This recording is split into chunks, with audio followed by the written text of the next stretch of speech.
नमस्कार, आप देख रहे हैं न्यूज़ भारत। देश में ओबीसी यानी अन्य पिछड़ा वर्ग की जाति आधारित जनगणना की मांग अब और तेज होने लगी है। महाराष्ट्र के गोंदिया में इस मुद्दे को लेकर जमकर गर्मागर्मी देखने को मिली है। जिलाधिकारी कार्यालय में प्रशासन और ओबीसी संगठनों के बीच हुई एक अहम बैठक में गतिरोध पैदा हो गया है। प्रशासन की तरफ से जनगणना में सहयोग करने की अपील की गई है, लेकिन ओबीसी संगठनों ने दो टूक कह दिया है कि अब आश्वासन से काम नहीं चलेगा, सरकार को लिखित और स्पष्ट निर्णय लागू करना होगा। आखिर बैठक में क्या कुछ हुआ, देखिए हमारी इस विशेष रिपोर्ट में।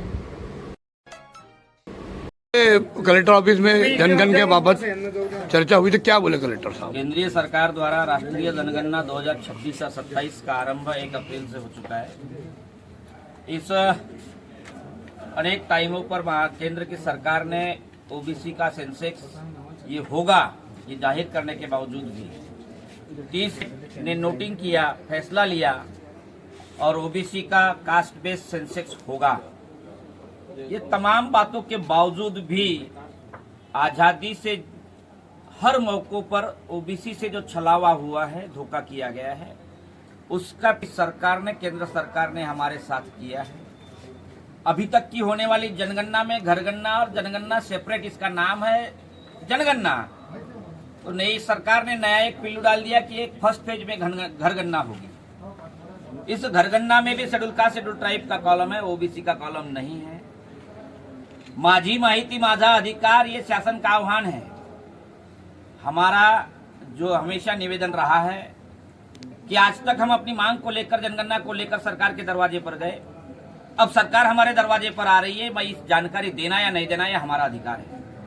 यदि ओबीसी का कॉलम है तो ही हम जानकारी देंगे, चाहे वो घरगणना होगी या जनगणना होगी। यदि कॉलम नहीं है तो हम किसी भी प्रकार की सरकार को जानकारी नहीं देंगे।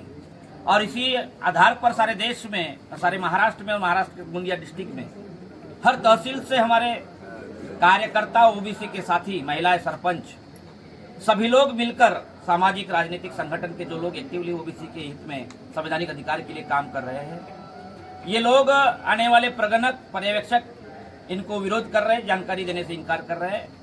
सरकार का मंसूबा 30 मई तक ये जो घरगणना की जानकारी जो देना है, इसमें अड़चनें निर्माण हो रही है, ओबीसी नहीं दे रहा है। बशर्ते इस बात को लेकर चर्चा के लिए आदरणीय जिलाधिकारी गोंदिया, इन्होंने हमें बुलाया था। गोंदिया जिला अंतर्गत तमाम 8 तहसील और नगर पंचायत, नगर परिषद के हमारे जिम्मेदार जो साथी हैं, उनको लेकर लगभग हम 50 लोग आज जिलाधिकारी, उन्होंने तो शुरुआत में हमें 4 लोगों को ही बुला था, मगर हमने कहा कि हम 4 लोग आकर बात नहीं करेंगे। यदि गांव गली में, कस्बों में जो रात में घूमने वाले हमारे कार्यकर्ता, महिलाएं काम कर रही है, हर का आह्वान था कि भाई आप सेंसेक्स को सपोर्ट करो। सेकंड फेज में ओबीसी की जनगणना होने वाली है, मगर हमने स्पष्ट रूप से अपनी बात को दोहराया कि घरगणना यदि हो रही है तो हम सपोर्ट इस आधार पर ही करेंगे कि इस घरगणना में भी ओबीसी का सेपरेट कॉलम हो। यदि सेपरेट कॉलम तो इमीडिएट इस घरगणना को आप स्थिर कराइए, शासन को लिखिए, डायरेक्शन मांगिए, क्या सजेशन सरकार देती है। ओबीसी का अगर कॉलम नहीं है तो हम घरगणना भी नहीं होने देंगे, जनगणना भी नहीं होने देंगे। इस लड़ाई में 78 साल से इस देश का जो उत्पादक वर्ग है, आपके अनाज के गोडाउन से लेके टैक्स रूपी पैसे से लेकर मेहनत का समाज, जो उत्पादक समाज है, उस उत्पादक समाज के हिस्से में जिंदगी के हर क्षेत्र में इसके साथ में छलावा और धोखा हुआ है। और इन तमाम बातों की जड़ ये जनगणना है। आज तमाम प्रकार के हमारे राइट्स खतरे में है, क्योंकि हमारा इंपेरिकल डाटा नहीं है, हमारी जनगणना नहीं है। अब ये करो या मरो की अंतिम लड़ाई ओबीसी समाज की है। हम तो तभी मानेंगे यदि ओबीसी का कॉलम हो, अन्यथा हम मानने वाले नहीं है। उसके लिए जो कीमत हमें चुकानी पड़े, वो कीमत चुकाने के लिए हम तैयार हैं। कलेक्टर महोदयांनी बीइंग सेन्सस ऑफिसर म्हणून आज सगळ्या आमच्या ओबीसी समाज बांधवांना आणि संघटनांना आज मीटिंगसाठी बोलवलं होतं की तुम्ही जनगणनेमध्ये सहभागी चर्चा झाली। त्यांना ओबीसीच्या सर्व आर्थिक, सामाजिक आणि शैक्षणिक परिस्थितीबद्दल आमच्या शिष्टमंडळामध्ये बबलूभाऊ गटरेंनी सगळे सविस्तर सांगितलं। परंतु चर्चेमध्ये कलेक्टर कुठं ना कुठं दिशाभूल करण्याचं काम आजच्या मीटिंगमध्ये झालेलं आहे। कारण निर्णय अधिकारी हे नाही आहे, इतके निवेदन जाऊन सुद्धा कलेक्टरने आम्हाला वाटत नाही की आजच्या मीटिंगमध्ये त्यांनी आम्हाला कोणतंही पत्र दाखवलं नाही की एवढ्या ओबीसी संघटनांनी आम्हाला निवेदन दिलं आणि तुम्ही शासनाला कोणतं पत्र पाठवलं आणि शासनाने तुमच्याकडून कोणतं आश्वासन आलं, म्हणून आजच्या मीटिंगमध्ये कोणताही निष्कर्ष निघाला नाही. फक्त ते सरकारचा आदेश मानून मानायला आम्हाला भाग पाडून राहिले, परंतु ते आजच्या परिस्थितीला शक्य नाही. कारण हा मुद्दा फक्त गोंदिया जिल्ह्यातला नसून संपूर्ण देशाचा आहे. आणि म्हणून कलेक्टर महोदयाच्या आमच्या मीटिंगमध्ये सांगितलं की आजच्या मीटिंगचा अजेंडा तुम्ही शासनाला पाठवा. ते म्हणून राहिले की सेकंड फेजमध्ये होईल अधुरी माहिती सांगतात, कारण की हे सुप्रीम अथॉरिटी नाही आहे. म्हणून आम्ही त्यांना आज निवेदन केलं की आजच्या मीटिंगचा अजेंडा पाठवा की गोंदिया जिल्ह्यामध्ये ओबीसीच्या जनगणनेमध्ये लोकच सहकार्य करत नाही आणि आमची संघटना सुद्धा सहकार्य करत नाही. ही सत्य परिस्थिती तुम्ही जोपर्यंत शासनाला कळवणार नाही तोपर्यंत शासनाची झोप उघडणार नाही.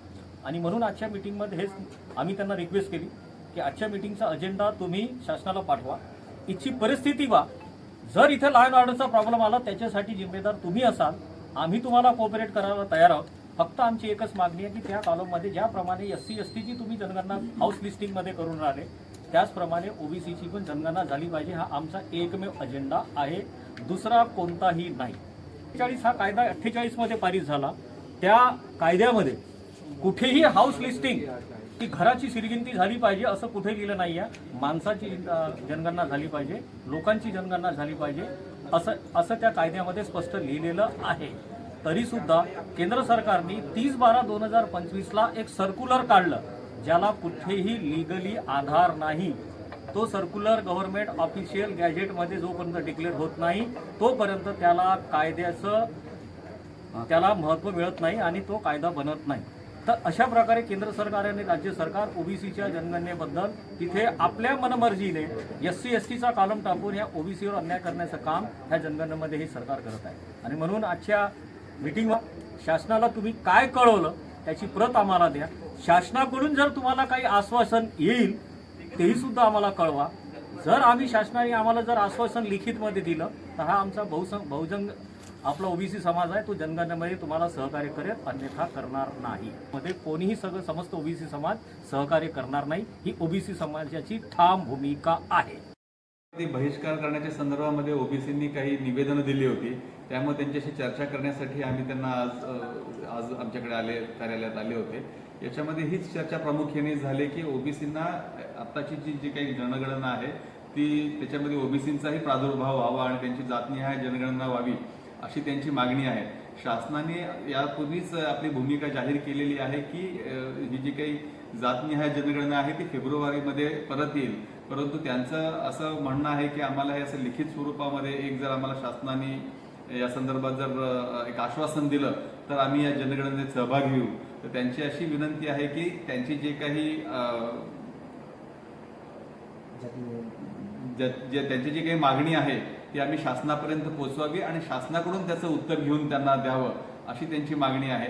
तर आम्ही त्या संदर्भामध्ये शासनाला निवेदन त्यांची पुढे पाठवून त्याच्या संदर्भामध्ये पुढची कार्यवाही करू. परंतु आमची जनगणनेची कार्यवाही मात्र सुरू राहील.